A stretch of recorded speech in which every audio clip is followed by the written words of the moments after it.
అందరికీ నమస్కారం. నా పేరు దక్షిత.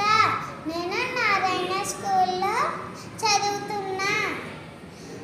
నేను ఇప్పుడు చీమ పావురం కథ చెప్తాను.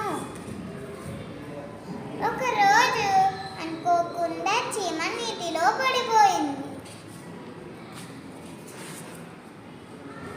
చెట్టు మీద నుండి పావురం చూసి ఆకుని నీటిలోకి వేసింది.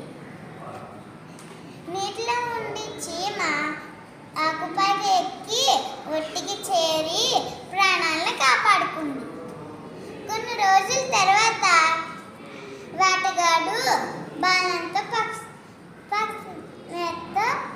గురి పెట్టాడు.